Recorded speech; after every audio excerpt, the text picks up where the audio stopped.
राहुल घर बैठे अभी अखबार के पन्ने ही उलट रहे थे कि उनके एलआईसी एजेंट का फोन आ गया।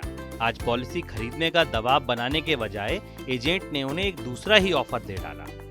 एजेंट ने राहुल से कहा कि आप अपना डीमेट अकाउंट खुलवा लीजिए और उसका पूरा पैसा मैं खर्च करूंगा। राहुल ने पूछा कि बदले में मुझे क्या करना होगा। एजेंट ने कहा आपको कुछ नहीं करना, मैं आपकी तरफ से एलआईसी के आईपीओ में पैसा लगाऊंगा, बस इसलिए आपकी मदद चाहिए। राहुल इस ऑफर से चौंक गए कि मुफ्त में डीमेट खाता खुल रहा है। राहुल की ही तरह एलआईसी के तमाम पॉलिसी होल्डर्स के पास ब्रोकर्स और एलआईसी के ऐसे एजेंट्स के कॉल पहुंच रहे हैं जो कि शेयर ब्रोकिंग के काम से जुड़े हैं। अब आप सोचेंगे कि आखिर ये पूरा माजरा क्या है, तो पूरा खेल साहब एलआईसी के मेगा आईपीओ का है।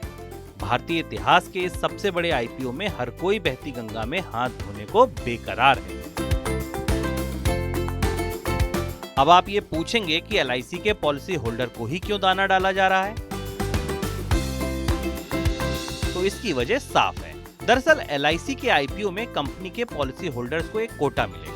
यानी अगर आपके पास एलआईसी की पॉलिसी है तो आपको इस सरकारी बीमा कंपनी के आईपीओ में शेयर मिलने के चांस बढ़ जाएंगे। बात कोटे तक सीमित नहीं है, एलआईसी अपने पॉलिसी होल्डर को इस आईपीओ में डिस्काउंट भी देगी। यानी पॉलिसी होल्डर्स को पैसा कूटने का जबरदस्त मौका मिलने वाला है। अब चूंकि हर किसी को शेयर बाजार में जाने का शौक नहीं है, तो बस एजेंट्स और ब्रोकर्स की नजर इस तरकीब पर टिकी हुई है। तभी तो ब्रोकर्स ऐसे पॉलिसी होल्डर्स का डीमेट अकाउंट खुलवाने पर 2000 से 4000 रुपए तक खर्च कर रहे हैं।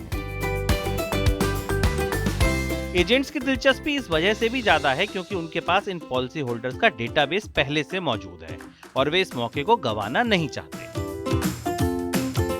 देश में एलआईसी पॉलिसी होल्डर की तादाद 32 करोड़ से भी ज्यादा है। इनमें से बड़ी तादाद ऐसे लोगों की है जिनके पास डीमेट खाते नहीं हैं। ब्रोकर्स की नजर इनमें से 5 से 10% पॉलिसी होल्डर तक पहुंचने की है। गांव देहात में भी आम लोगों के पास एलआईसी की पॉलिसी है, लेकिन शेयर बाजार के बारे में जानकारी भी नहीं रखते हैं। ऐसे में उनके नाम पर ब्रोकर्स और एजेंट एलआईसी के आईपीओ में पैसा लगाकर मुनाफा कूटने की आस लगाए बैठे। अब खत्म होगा इंतजार। दूसरी तरफ एलआईसी के आईपीओ का इंतजार भी अब खत्म होता दिख रहा है। एलआईसी ने अपने दिसंबर तिमाही के नतीजों को तैयार करना शुरू कर दिया है और कंपनी जल्द ही आईपीओ दस्तावेज सेबी के पास जमा कराने वाली है। माना यह भी जा रहा है कि बजट में एलआईसी के आईपीओ की टाइमलाइन का खुलासा हो सकता है। सरकार की मंशा एलआईसी के आईपीओ से करीब 1 लाख करोड़ रुपए जुटाने की है और ये पूरी कवायद इस वित्त वर्ष के खत्म होने से पहले करने की है। इसी वजह से अब तेजी से कदम उठाए जा रहे हैं। खबरों के मुताबिक सरकार ने एलआईसी से अपने आईपीओ के एंकर इन्वेस्टर भी ढूंढने को कह दिया है।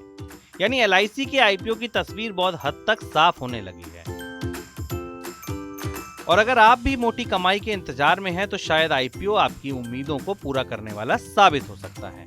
तो कैसी लगी आपको हमारी ये खबर जरूर बताएं और अपडेट्स के लिए बने रहिए मनी 9 के साथ।